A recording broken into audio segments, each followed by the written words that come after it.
All right, so let's start by just describing the situation you were in at the time of the drought.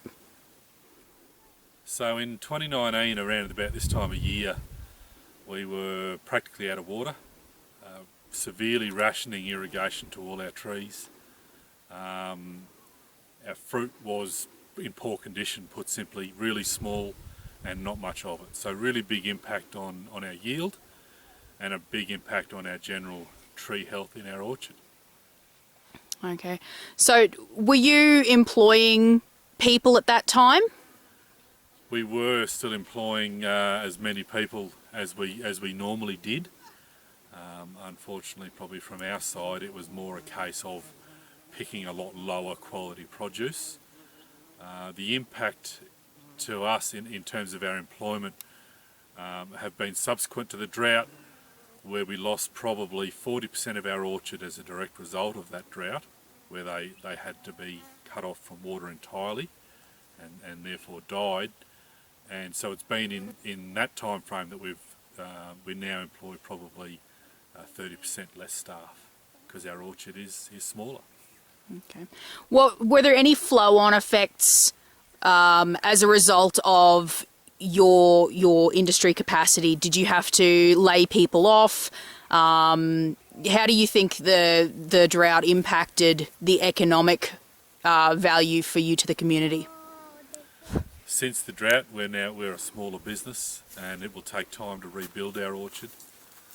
That's where water security really comes in, for especially an industry like a tree crop, stone fruit, apples and the like.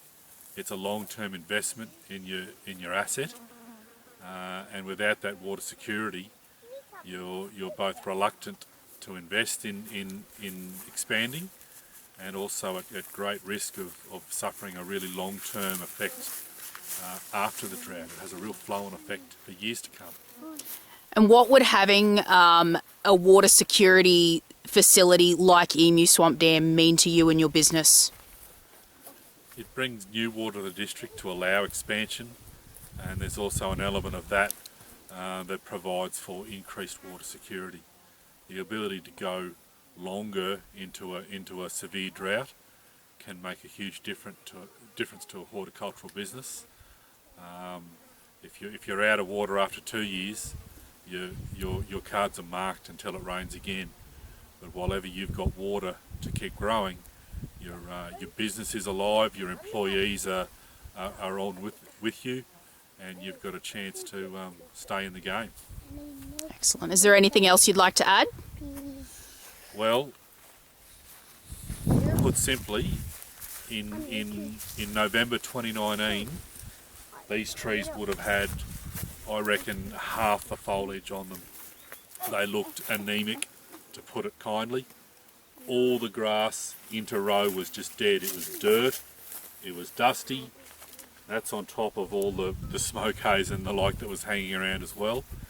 And it was a really challenging few months of actual food production in our spring months. But that 18-month period was a really long road for a lot of growers around here, and one that I don't think will be forgotten quickly. It has certainly redefined how I view the water security on my farm and what I can afford to grow year on year while still trying to save some water for the longer term, because you never know when the next drought is going to start.